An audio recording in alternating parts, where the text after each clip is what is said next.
All right, hello and welcome to episode 4 of ASLA Virginia Presents Watershed Moments, where landscape architects and allied design professions, contractors, and developers will gather to talk about the very complicated world that we operate in. I want everyone to take a minute and just think about your last networking event. And while that may have been a while, the situation that we're in, I think everyone remembers maybe getting cornered by somebody and just not connecting with them.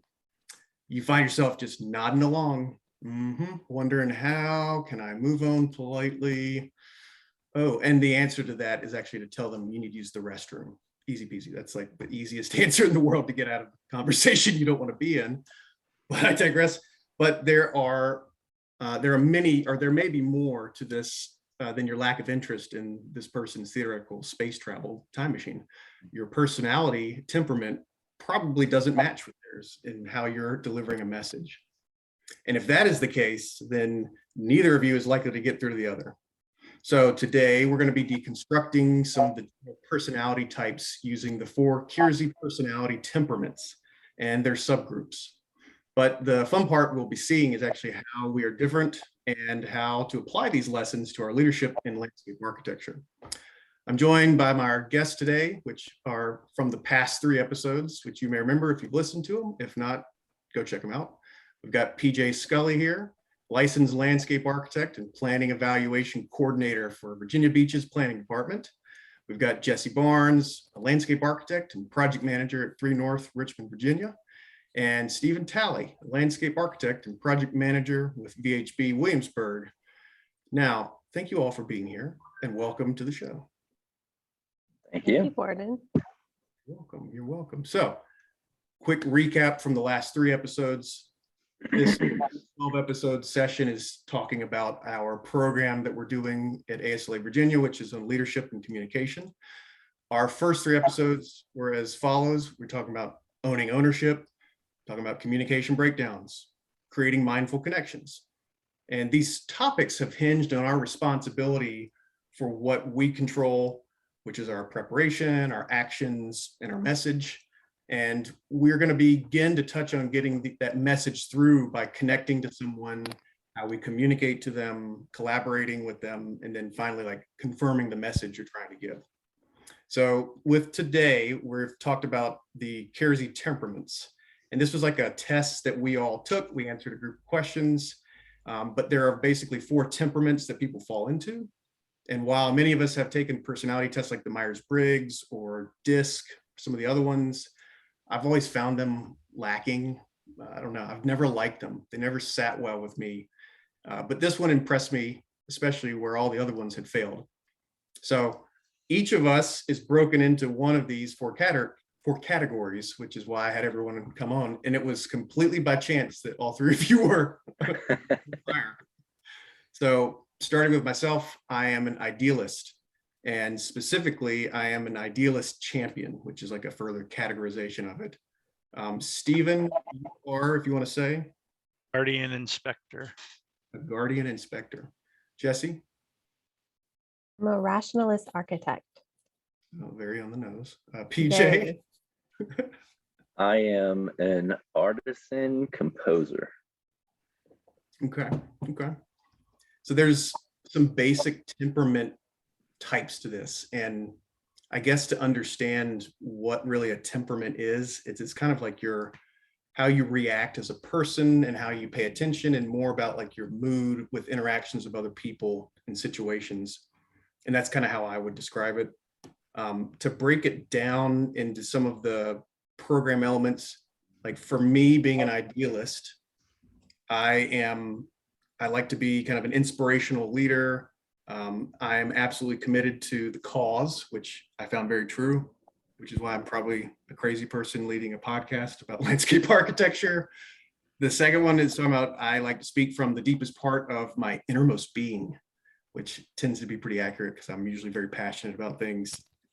Like I am very whimsical. There's a lot of strength that comes from my personality and my communications with other people. I tend to get people excited about my cause or my passion. And I'm usually very confused when people don't, I guess, relate to it. I expect a lot of empathy from people. And sometimes people are just like, nah, I don't see where you're going. Like my wife, she's always like, why do you have so many causes that you have to get into? Focus. And I'm like, no, I'm an idealist. And apparently I don't focus well on things, which has been true for my 36 years of living. So I might pass it over to you, Stephen, because I know you're a little limited on time. Tell us a bit about guardians and specifically your supervisor or inspector guardian, right? That's right. Yeah, I'm guardian inspector. So guardians, some of the descriptive words that they use are factual, cautious, respectable, dependable, law-abiding, concerned, steady, logistical. And those are definitely all me. And from a leadership standpoint, I think it's very, very cut and dry. Here's my path that I'm going down, and this is what the job that needs to get done, and this is how I'm going to lead it.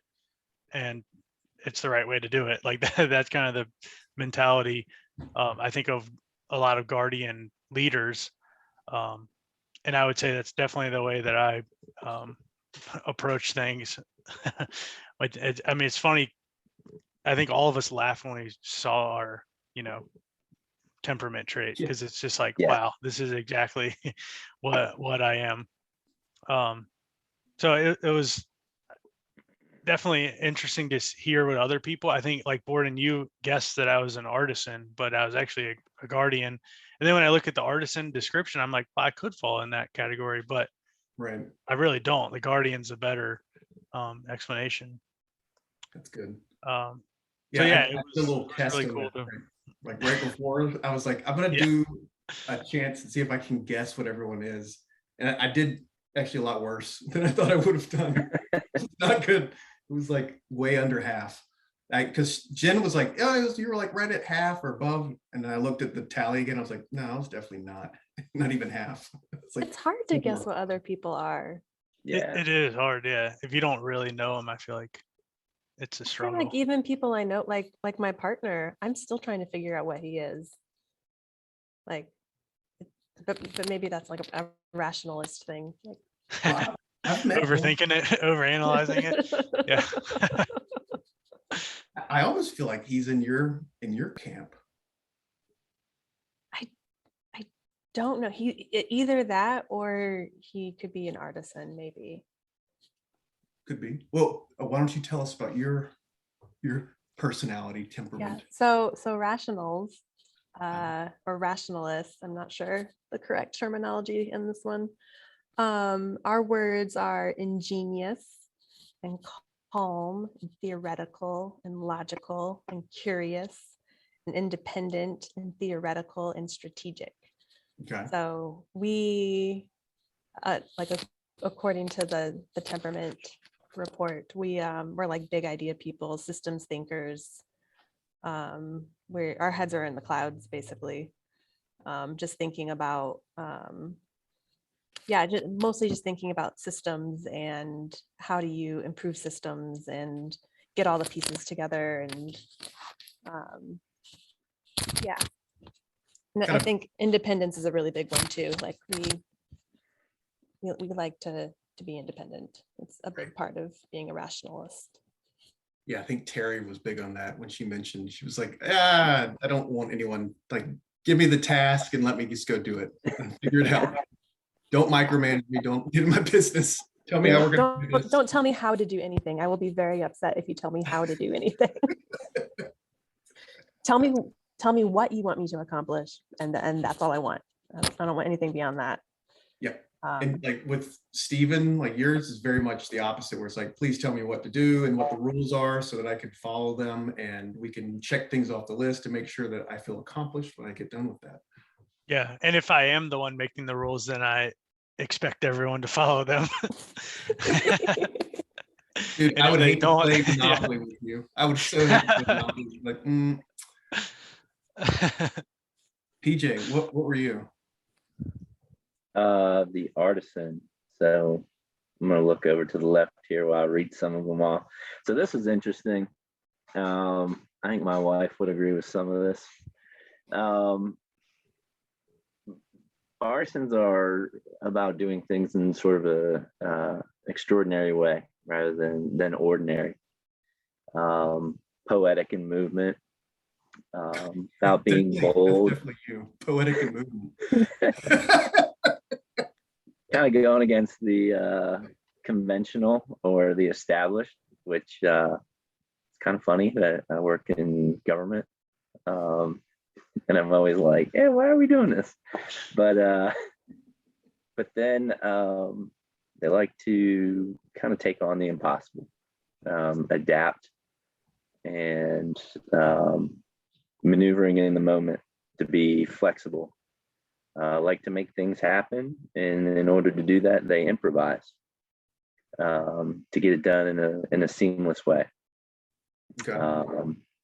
So pretty cool. It's What are some of the weaknesses for an artisan? Because we were talking about that a little before the start of this podcast, like your attention span, maybe, or yeah. So that was one of the things in the train that was funny. Pretty much we get bored easy. Don't want to be in a rut, which is very true. You have our attention span for about 4 or 5 minutes, and if we're not interested, we're moving on. You know, so we might start playing with our beard or looking off. That's it. We're gone. So do you think it's like, can you reel yourself back in? Like, can they like jingle some keys or no. or So and it was funny as I move around in my squeaky chair in my garage. When we were going over this in training, you know, one of my old colleagues, we would set meetings for an hour, and if we didn't have anything to talk about, we would still go for that hour. But I find myself in meetings, you know, as soon as it's like, or discussions or whatever, job sites, when there's a switch, or there's a different topic, or there's a particularly like a new problem that arises that has to be solved, the engagement kicks back in, and that interest level, you know, comes back through.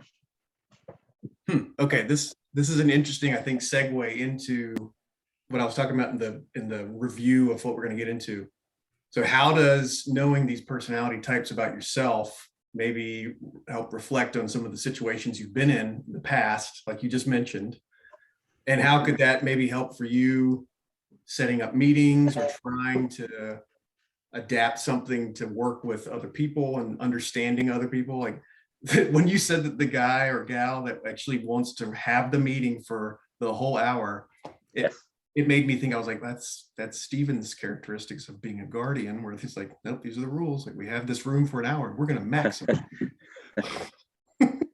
All right. But We're picking on Stephen. my response to that is I would have came prepared for the meeting. If I had determined it only needed to be 30 minutes, we would have just done a 30-minute meeting. I don't know. You're like Gandalf. You're like, a wizard is never late. He arrives exactly when he needs to. Well, and Stephen brings up a good point, because from my perspective, if someone is prepared and you're stepping through a process or stepping through the project, and you're going from section to section to section to section, then he's got me engaged. And I'm like, okay, what's next? You know, you know, Okay. kind of, it goes back to, let me look over here and scroll real quick. Kind of poetic movement, you know, like that's exactly what he's doing. He's keeping the flow going through the meeting, which then, for my characteristic type, that engagement's there, you know. And if he wants to add, you know, structure into it, then that's how he's keeping that type of person, you know, like coming out with detailed checklists. Right. Jesse, how about you? What have you noticed maybe like with like taking this class? Have you thought back on some of the interactions you've had, or when you've really gelled with people, or So I think the times when I gel most with people are when we're talking about ideas. And I really struggle when we're talking about like concrete things. Like I cannot talk about sports. Like or like the weather or like it's just really, really hard for me to be engaged in something like that. Right. But it's also really important. It's a critical part of just like small talk and just breaking the ice. But it's just such a struggle to talk about concrete things. I'd much rather be talking about ideas. And when I find somebody else who also wants to talk about like big ideas, that's when I like gel most. But then like you also like kind of getting back to like, you know, some of the handicaps from that. Like I was reading in my report that rationals tend to think that everybody is just like them. Like just rationally, everybody else is rational, right? Like, Oh, which is not only extremely wrong because only 10% of people are rationals, but like is a huge hindrance because like I'll be talking to somebody and I'll just assume they want to talk about a big idea when most of the time that's not the case at all. unless you're talking to me. I tend to like big ideas. Yeah.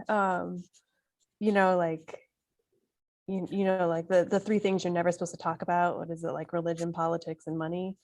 Like, yeah, I want to talk about those things. Everyone else is like, no. Yeah, don't do it. Don't do it. But when someone does sit down, because you're going to hear a great story. everyone leaves the room. Yeah, exactly. So it's been like a learning process to just recognize that most people don't think like me, which is shocking. So this is, I think, going to be a good question because I haven't thought about this. I've spoken to each of you before this program started because the program itself was like a big idea and people weren't familiar with it as landscape architecture in Virginia, or people might have had misconceptions. I'm curious, starting with you, Jesse, if you're okay with it, was there something that resonated with this program or the way I presented it? Because I felt like by the time we had sent marketing stuff and reached, like we weren't reaching people through digital media or marketing outreach. And I basically had to call everyone, and PJ called people too. But like, was that effective? Like, did that clear things up or like explain for you is like a big idea to explain like the goal of the whole program and more? Yeah. I mean, I think you also know for me, like I've been having trouble getting the ASLA emails. So a lot of the marketing didn't reach me, just straight up. I didn't see it. I knew it was happening because of the XCOM meetings. And I was really interested in it, you know, from hearing you talk about it at the XCOM meeting. But the actual email that went out and said, hey, this is happening, I didn't get it.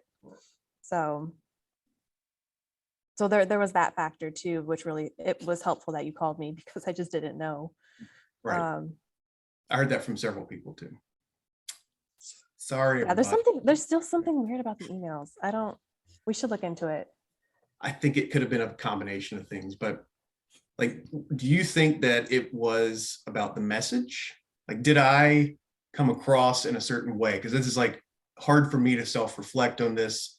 Like, because I definitely had conversations with people that it completely missed the mark and they didn't want to sign up. And I'm like, well, what was I saying or doing or communicating that wasn't maybe getting through, or what I could have done better? Like, that's, I think, the fun part of looking at these temperaments, because you can think of something like where how could I put this into a situation that's true life and reflect on it? And I have you all cornered here in a Zoom meeting, so can't get away from me. Yeah, I think for me, the deciding factor was your enthusiasm about the program. Okay. Because like I haven't specifically done communication and leadership training, but I've been through like leadership training and like similar temperament assessments and things like that. And a lot of them just kind of run together. Mm-hmm. And you don't, like I was talking to somebody, actually Rebecca earlier today, And we were talking about how, like, the nice thing about this course is it's 12 weeks long, so you have time to like practice as you go, Right. compared to like a weekend retreat where you like get, fire hosed with a bunch of information and you don't have time to absorb it, you don't have time to implement it, and you're lucky if 10% of it sticks. Right.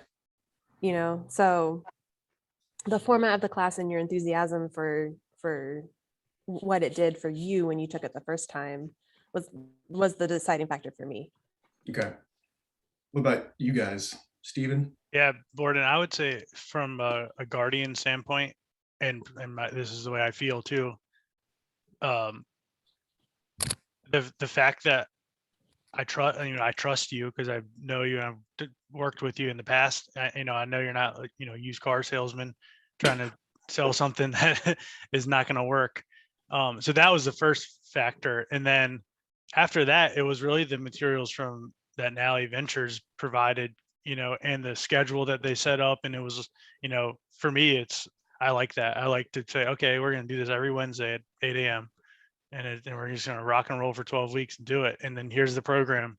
And then I just read through the program, and it sold itself, because those were things that I was looking for, in terms of my career growth. Right. So like structure and knowing what you're going to result in and how you're going to take out of it, basically. Yeah. It didn't really take much personal convincing, by you necessarily, because I trust you, and because I had the materials from Nally, that just that alone was enough, to get me excited about it, because it's something that I actually wanted to do also. So Okay. What about you, PJ? Oh, you know where I was. We I had- talked early on about this. That's the I guess the artisan in me kicked in at first, and I was like, I gotta commit to 8:30 a.m. for 12 weeks. But then I kind of, I kind of piggyback on Steve, and I was reading through it, and I was like, this is kind of and I mentioned it in our discussion this week, when I get bored or kind of feel like I'm in a rut and I'm not getting anything where I'm at, I'll go find something. I've go to a seminar, enroll in classes, get a certification, do something that challenges me. Mm-hmm. And it kind of picked my brain right there, and that's kind of looking for where, because it pointed it out in the description.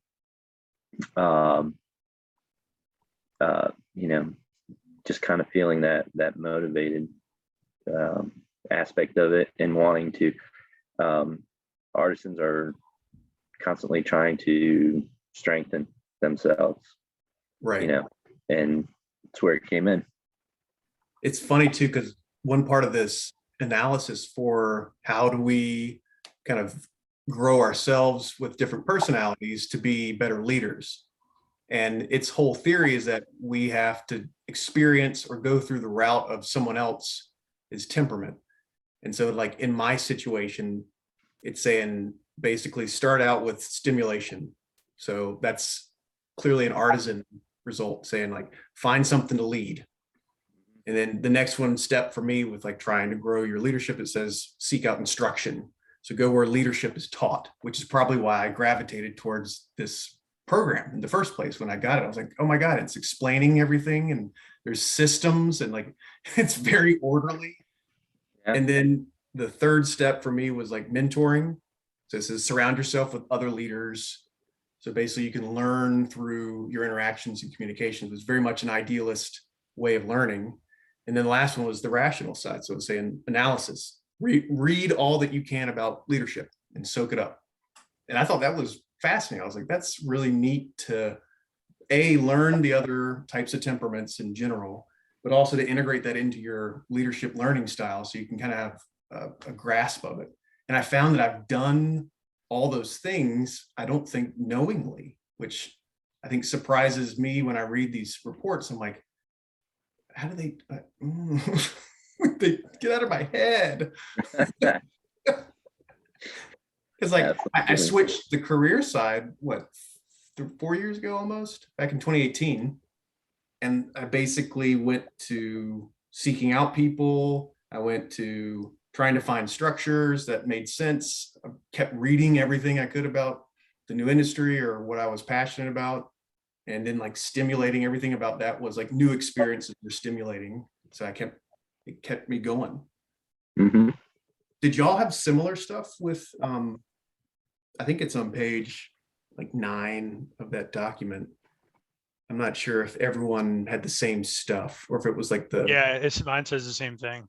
okay, So for me, it would be go where leadership is taught. That's like my strongest trait, probably, if I'm trying to, learn about leadership. right. Well, one thing too is I'm curious how, I mean, we've still got a ways to go in the program. We're only on session 4. We've got, I think, 10, and then we get into like role play, or 9, and then we get into like 3 different role play sessions. But Hmm. seeing kind of where we're going with this, I mean, we're going to be talking about how to influence people down the road. Like, and I want to preface, because there's always, I think, trigger words that have a pre-existing mindset of what could be negative. So influence, I would say, is often considered a negative term. And it's because it's simply used incorrectly, I think, by many people that have issues, for lack of a better word. But like influence It's is like used as a synonym for like manipulated. right. It's not a synonym, but it can get used that way. Hmm. So like it's, I think, important to realize that if we as a profession want to accomplish things in our field, we have to influence people. Like that's the next steps. So that is basically understanding ourselves and then understanding other people and how to communicate with them, which I find fascinating, like that we can be more effective as a profession. Become influencers. Oh God. So you're the one that gave me that face last time. Like and subscribe. We have an Instagram account. We can. I think Steven and I were talking about, we got to get a TikTok account for landscape architecture, because that's exactly what teens and young 20s want to see, is people dancing in landscapes. Right, Steven? Yeah. I mean, that's what I want to see. Yeah, Yeah. I won't be dancing in any landscapes, but Okay, I'm not officially sure. less interested. I may or Oh, may man. not be in the background of some TikToks dancing, but Like That's in what an alien costume. that's, well, you have 2 kids, and they're always trying to replicate that stuff. So, Are they on TikTok, by the way? Is that like a household oh, thing? yeah, they're all, I think that's how it is. You got, one earbud in constantly. Yep.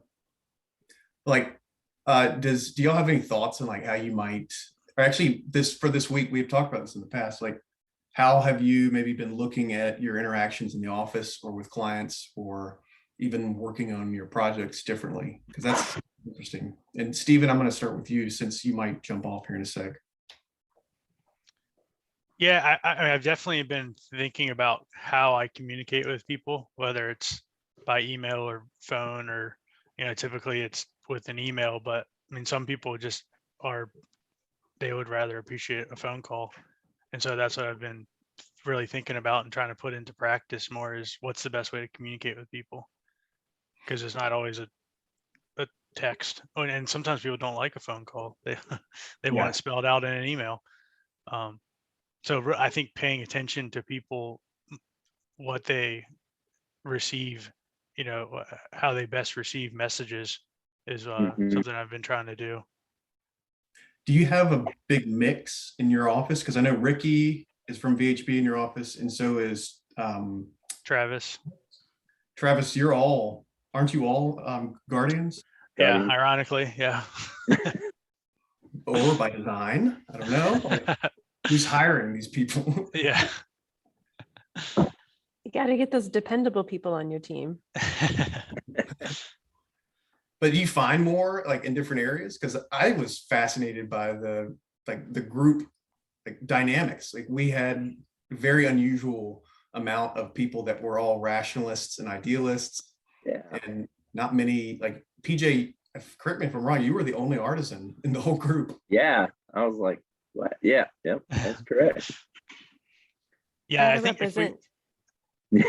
if we did the rest of my team at work, they would probably be all the other categories. I don't think there's any other guardians. Just thinking about it, we probably have 2 artisans and an idealist, and maybe 2 idealists. Yeah, of our little group. So No Hmm. rationals? I don't think so. Oh, Maybe, but I don't know. I wouldn't guess that, I guess. I thought it was interesting, Jesse, that like I think Mike was mentioning that a lot of upper management, like C-suite, like people that are actually in charge of trying to think about the big picture and how the company runs and how it fits in with the whole environment, that they tend to be rationalists. see, Like, what I thought he said was they tended to be guardians, oh, because guardians like can like work within the system and work their way up. And they tended to be rationalists if the rationalists figured out a way to get through the system. yeah, you're right. Yeah, because he said there's a lot of rationals that are just sitting on the front porch. They're geniuses, but they just can't They just stand can't. the system. Yeah, they can't you know? operate in society Yeah. because we don't like being told what to do. How do you get around that, Jesse? Well, I'll tell you that in my teenage years, anytime anybody told me what to do, I would immediately do the opposite thing. That'll learn them. And it's been a big part of learning to be an adult to like resist that impulse. Mhm. And it's still an impulse though. If somebody tells me to do something, I'm like, no, I'm definitely doing the opposite of that. And it's only through a lot of grace from people around me that I'm able to like navigate the system. And I'm not even sure I'm navigating it all that well. How do you see people approaching rationalists like yourself to instruct? So if you don't like instruction, what is the method to get, like, is it to talk about a big idea and then let you, like do they guide you, or? Yeah, I think, well, what works well for me, what I prefer is when somebody tells me we need a SD set for this landscape by Friday next week. And I say, okay, I'll check in with you in 3 days. Like that's the information I need. Okay. And I will take a stab at it and I'll go for it. And you know, if I need help, I'll ask for help. Or if I need more direction, I'll ask for more direction. But if you come at me and you're like, we need an SD set Friday of next week, and I need you today to work on the concept sketches, and tomorrow I need you to do the precedent images, I'm just gonna be like, no, I'm not gonna do that. Like, yeah. So basically, like, leave you alone. Like, but do you think, like, how do you deal with, or how would someone deal with that if like there was like a specific way that needed to be done? Like that's I have worked at places where that is the case, and I don't work there anymore. I would say there's not a great way to navigate that. Okay, fair. That's fair. Yeah, and I guess maybe if the job had been like a dream job, otherwise I would have like learned. But it's just so painful to follow detailed instructions. Or maybe they should approach you with the system they want, saying like, here's what we do currently. What do you think about it? And then get you to mastermind, that make would- it that better would and work. efficient. And then you go and do the test. Yeah. Yeah, I think you could put that back on the leader, and the leader, whoever is assigning work, whatever, is either not trusting in your system or your way of doing things, or or they're just trying to micromanage you for some reason. Mhm. That seems to be, because I mean, as a guardian and the same situation, if someone came to me and said, we want you to do this by the end of next week, I'd be like, great, that's really all the info I need. But that's because Mhm. I know what needs to be done. If I didn't know what needed to be done to get to that point, then I would probably be like, well, I need some more help. I need some more Mhm. direction, whereas I think from a rational or artisan standpoint, you may try to figure it out on your Mhm. own, right? Yeah, that's actually been a big thing in my office recently. Because my office uses Revit to do all of our drawings. And Revit is kind of terrible for landscape architects. Um, so a coworker and I have been basically just reinventing how to get Revit set up to help make our process easier. And it's the kind of thing like nobody asked us to do it, but it's like we saw the system and we said the system doesn't work. Hmm. So we're just gonna figure it out. We didn't really ask permission. That we talked about that last week when we were recording, or like right before we got on, and I didn't even connect the dots on that. That's so true. That's exactly what you would do. Be like, this sounds like fun. I'm gonna master this. Yeah. But I'm likely to ask questions that help me get enough information to be dangerous. But I'm not really interested in specifics. I want to figure it out on my own. Yeah, I'm in that camp because as an idealist, I think that idealists and rationalists are somewhat opposites, but also very alike on some principles, because I am a person who does not focus on the details. I don't sweat them. I'm more like the big picture person, and I'll let someone else handle the details of how it gets done. But I like to come up with like a strategy and like a big picture thing, or break down like a big problem into its components. But then when it comes to like setting up schedules and looking at the numbers and financing and also doing the details of how this gets done, I'm like, yeah, I'm not going to be efficient at this at all. And it's going to be like pulling. How's the artisan handle all this? Oh, so I think one of the things that I look at kind of the same way, if it's, very regimented, kind of try to look for the kind of the extraordinary, to kind of, we're all in the design field, and it's like, you want to be able to put a flair on it, make it attractive, make it, spontaneous, unique. And then on top of that, the presentation aspect of it, like if you're given that task and say, come back in, 3 weeks with the completed project, I think where we want to go is to make sure that, like, I don't want to say have a mark on it, but essentially it's almost like an obsession to make sure that it stands out. We're just not meeting or solving the equation. We're solving the equation for it to be seen, kind of really involved. And, I want maybe say trying to get to the next level. Do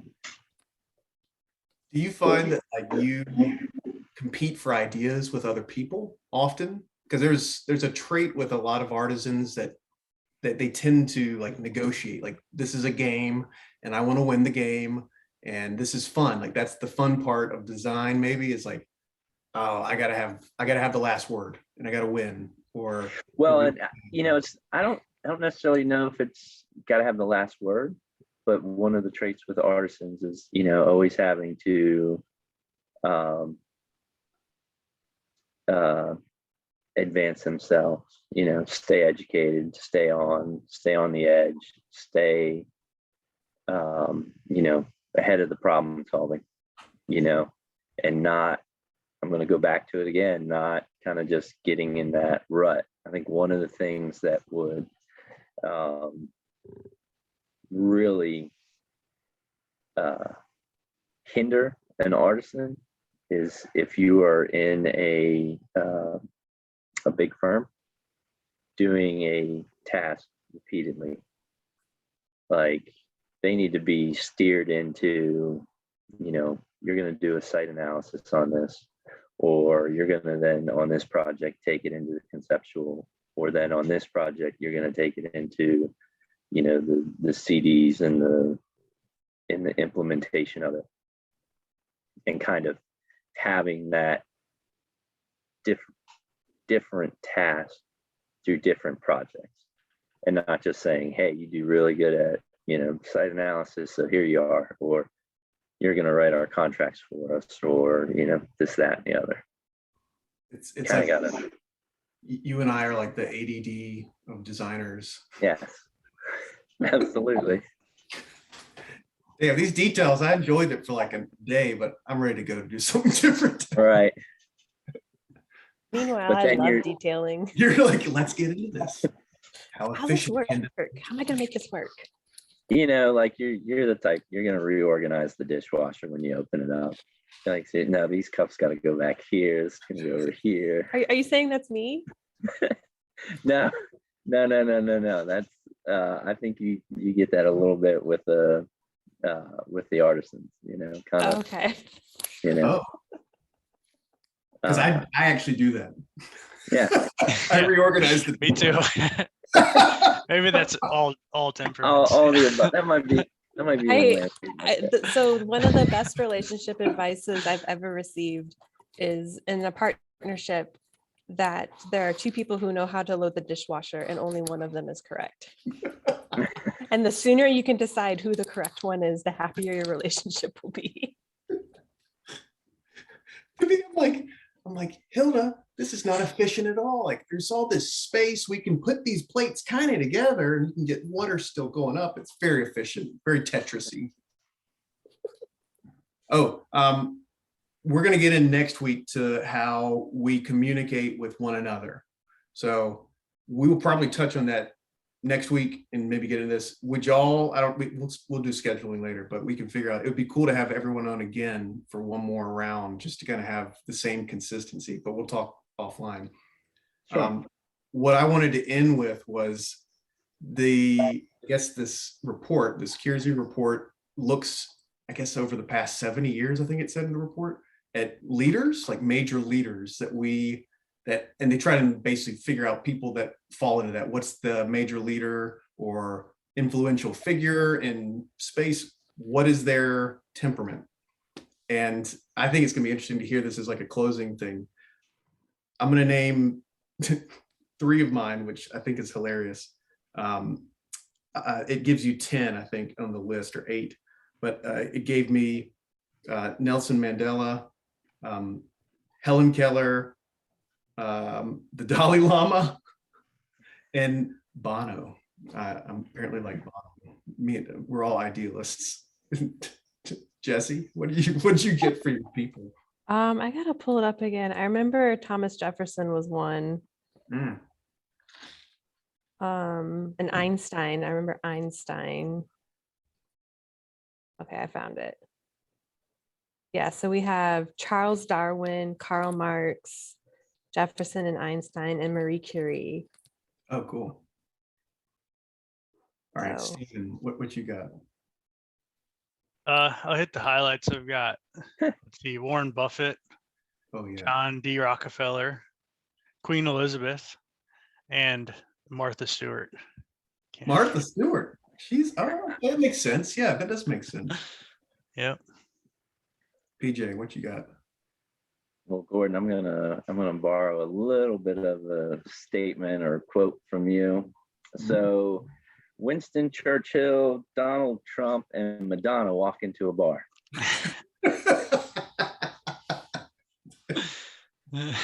And They're all artisans. they're all artists. They then take over the bar and run it, and then it burns down because they can't agree on anything. And they're all competing. Yes. Uh, They're, Hope Madonna wins. You know she would. I mean, she has to. I mean, she has physical and weapons as her the outfit. All right. I think we're probably running on time here. Thank you guys. I really appreciate you being on. This has been so far, I think, a pretty fun journey. And we're starting to get into the meat of how this program affects us as landscape architects. I think that the next several episodes are going to be really good as we start to assimilate everything together. Anything else you guys want to say? Any closing words before I close this out? Nope. it's fun, having a good time. All right. Well, we'll see you next week for, I think, the talking about how our temperaments work together and we communicate. So thank you guys, and we will see everyone else in the near future.